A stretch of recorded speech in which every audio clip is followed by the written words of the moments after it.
éjszakát egy teljesen normális, jó szálláson töltöttük. Most indulás előtt megreggelizek, most 7 óra körül van, mivel kanalat, villát nem hoztam, mivel repülőgépre nem vihettem fel. Gondoltam, útközben veszek majd kanalat, villát. Hát nem találtam még eddig olyan boltot, ahol árultak volna, úgyhogy a konzerves doboz teteje lesz a kanalam, azzal fogom megenni a reggelimet. Aztán útnak indulok.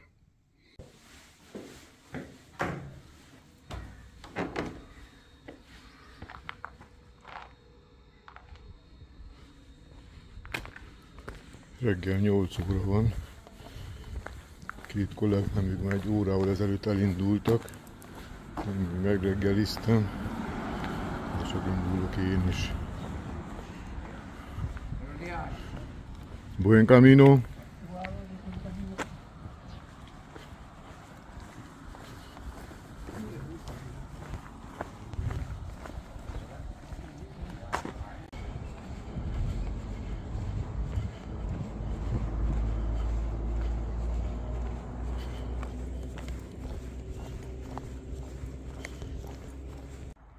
Itt az utam mentén találtam egy Szűz Mária követ, úgyhogy elmúlt pár percben mondtam egy imát Szűz Máriához, hogy segítse az utamat. Buen camino! És itt már rá is térek a El Camino, és mindegy mutatja a jel. Itt kell folytatnom. Reggel ébredés után, ugyanúgy, mint az elmúlt 36 évben mindig meditáltam pár percet. Lefekvéskor is ugyanazt szoktam csinálni, lefekvés után, hogy pár percet meditálok elolvás előtt. Ma reggel is ugye ezt tettem, és most itt a Szűz Mária szobránál megálltam pár percre is, imádkoztam, és elgondolkodtam egy kicsit, hogy mi a kettő közti különbség. Ugye mind a kettő módszerrel Istenhez próbálunk közeledni. Azt hiszem, hogy egyik módszer nem jobb, mint a másik, vagy nem igazibb, mint a másik, mind a kettő megfelelő Istenhez való közeledéshez, mindössze az út más. Szilárd meggyőződésem, hogy egyetlen Isten létezik. Nevezhetjük őt bárhogyan, Istennek, Jehovának, Buddhának, Krisnának, teljesen mindegy. A lényeg az ember számára, hogy visszataláljon ahhoz az Istenhez, ahonnan származik. És ehhez nem kell elmenni nagyon messze, megtenni 800 kilométer gyalog. Ott lakik bennünk mindig az Isten. És meg kell találni. A módszer az, hogy melyik a jobb, mindenki a sajátjára esküszik, de vannak olyanok, akik elfogadják az összes többit is, bár preferálják egyiket vagy másikat. Ilyen példaképpen Gunagriha, Dr. Fülöp Sándor, ajánlom mindannyiatok figyelmében, hogyha szeretnétek Istenhez még közelebb kerülni. De hogy mégis mi a lényegi különbség az imádság és a meditálás között? Az imádság esetében általában egy formát követünk, mint lásd a mi atyánkat. A megszólítjuk Istent és dicsőítjük, aztán kérünk tőle valamit. Így közeledünk hozzá, így próbálunk vele egyé válni. Aztán ott van a meditáció, ahol nem szólítjuk meg, hanem magunkba szállunk és megpróbáljuk megérezni az Isten jelenlétét. Megpróbálunk csatlakozni hozzá lélekben. És amikor ez sikerül, nem néhány másodpercre, mert néhány másodperces Isten megtalálása már volt meditálás közben, hanem aki hosszasan megtapasztalja Isten jelenlétét, azt hívják megvilágosultnak. Sokan vannak ilyenek, akik megvilágosultak. Vannak, mindenféle vallásból vannak megvilágosult emberek. Ők nem mindig tanult emberek, nagyon sokszor nagyon tanult, nagyon művelt emberek, és nagyon sokszor egyszerű emberek, akik talán még a 4 elemét sem járták ki, de Isten tudatosak, megvilágosodottak, és mindent tudnak Istenről, Isten világáról. Hát még sok gondolat kavarog a fejembe, de azt mondom, hogy ehhez a videóhoz most ennyi elég. Majd folytatjuk. Mint az életben oly sokszor, most is útalágazóhoz érkeztem. Kérdés, hogy melyiket válasszam, bal oldalit, vagy a jobb oldalit. Hát azt hiszem teljesen mindegy, melyiket választjuk. Mindig visszatérünk arra az egy igaz, helyes útra, ami a mi útunk.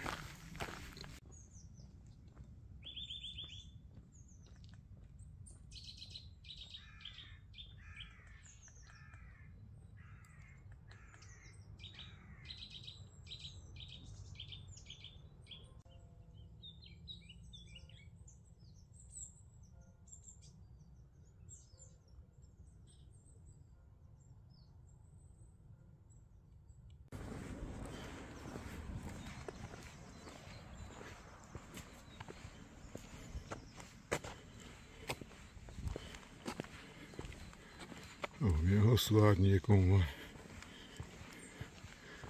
Hát azt szokták mondani, ne aggódj, hogyha az árnyékodat látod.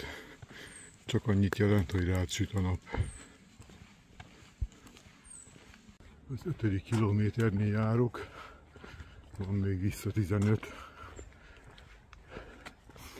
Eddig 4-szer álltam megimádkozni és meditálni. Terven szerint még legalább 10-szer megállok a mai napon. És mind a 10-szer imádkozom is, és meditálok is.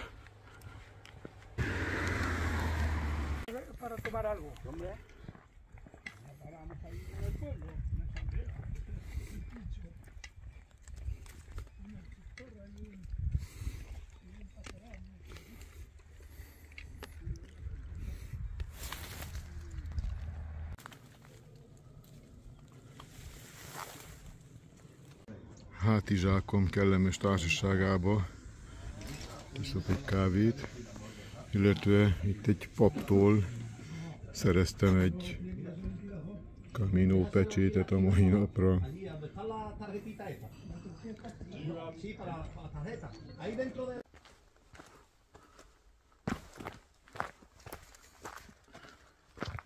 Úgy látszik, hogy ez a mai egy ilyen imádkozós nap. Túl vagyok a mai napon a 7. imádkozásomon és meditációmon, és érdekes módon meditáció után egy nagyon-nagyon régi gondolatom vagy történet ugrott be. Még annak idején, sok-sok évvel ezelőtt egy nagyon kedves kolléganőnek, Tóth Emesének az esküvői könyvébe írtam be egy gondolatot Siklósivárban, mi úgy hangzik, hogy mielőtt megvárom, míg elmegy az autó. Mielőtt megszülettünk, az örökké valóságban elbúcsúztak tőlünk. Mikor itt elbúcsúztatnak, ott újra megszületünk. De az igaz barátok itt is, és ott is az őrangyalaink. Valószínű, hogy az előző gondolataim hatására, vagy az imáim, esetleg a meditációim hatására ugrott be ez a gondolat, de mögötte az az elképzelésem van, hogy mindannyian lelkek vagyunk, és mindannyian egy helyről érkezünk. Ez maga, amit sokféleképpen hívunk, az Isten, a mindent átható tudatmező,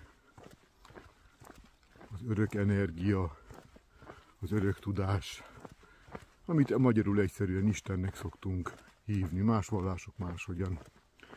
És az az elképzelésem, hogy ezt az Istent, ez az Isten is sok-sok apró kis részletből áll, úgy, mint minden más a világon, mint az emberi test, ahogy a sejtekből tevődik össze, de egy sejt önmagában nem egy egész emberi test. Ugyanígy egy lélek sem maga az Isten, de magába hordozza minden lélek az Istent. És ez a sok lélek alkotja magát az Istent, és a körülötte lévők az ő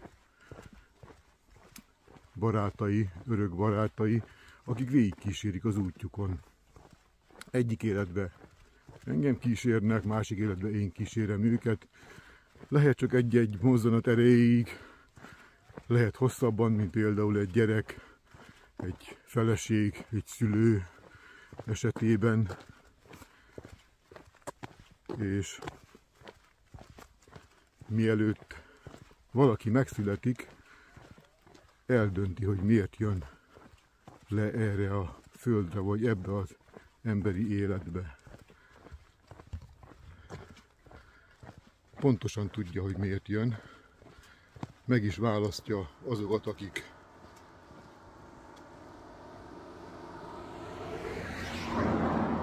elment az autó. Meg is válassza azokat, akik ezen az úton őt végigkísérik. Sajnos nem tudjuk, hogy ebbe az életbe én kísérek valakit, én vagyok valakinek az őrangyala, vagy éppen engem kísér valaki, vagy valakik, de születésünk előtt ezt tudtuk. És amikor itt a Földön éljük az életünket, akkor az őrangyalaink mindent megtesznek, hogy az, amiért erre a Földre megszülettünk, az valósuljon meg, és ne valami más. És amikor a sors akarat ellenére megváltoztatjuk, ugye az ember a szabad akarattal rendelkezik, megváltoztatjuk az életünket, akkor egy sikertelenséggel megyünk vissza ebbe az isteni mezőbe, és ott, ahol nincs idő, csak a végtelenség, ott vagyunk úgy, hogy Úristen, nem kellett volna, csak példát mondok, megnyernem a lottófőnyereményt, hiszen nem az volt az én sorsom, úgyhogy most újra kezdhetem az egész földi pályafutásomat, de előtte még néhány barátomat, akik most még lelkek ott fenn, lekísérem én is a földi útjára, és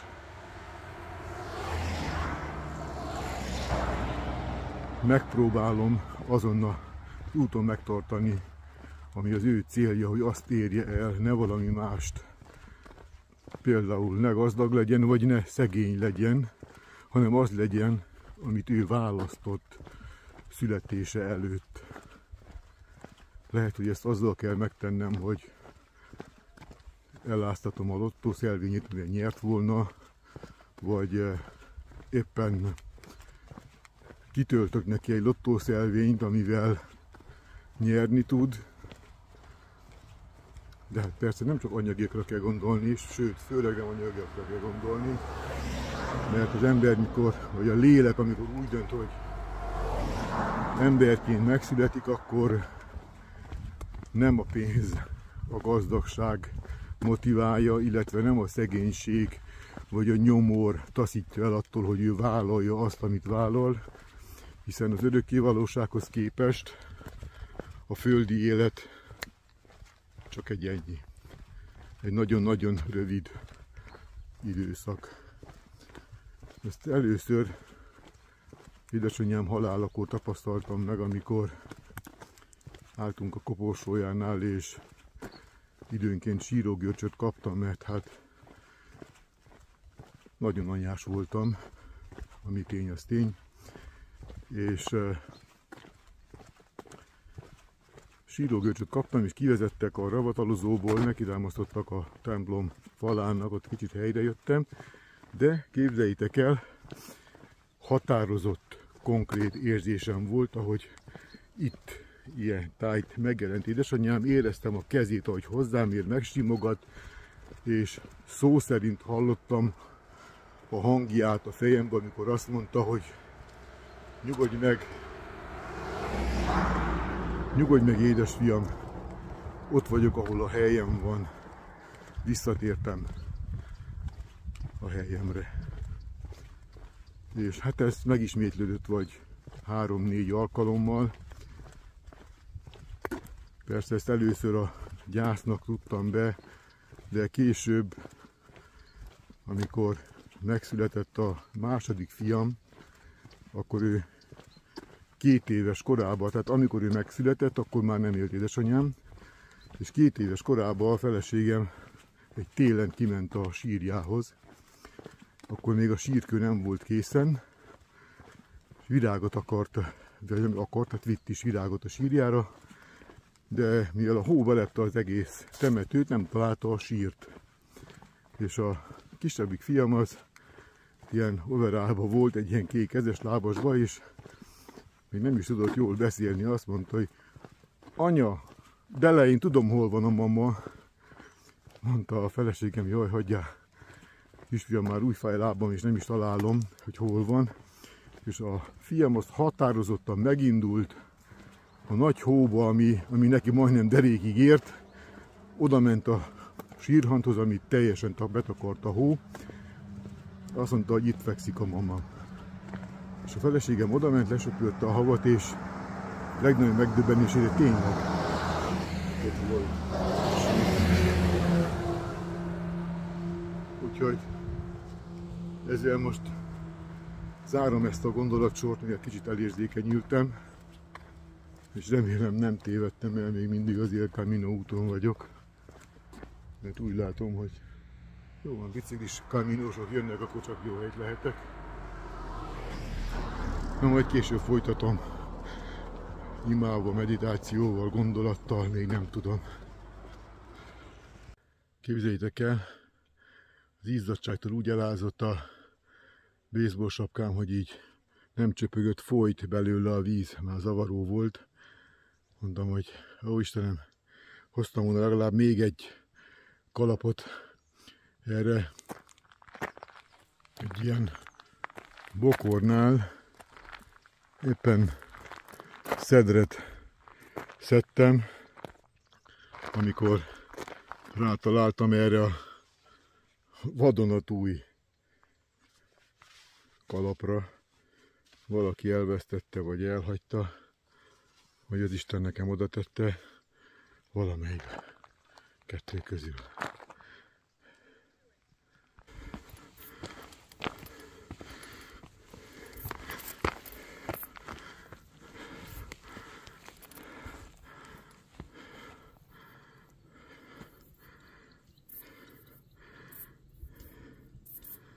Ez egy 1500-ban épült kolostor, hát gyönyörű szép.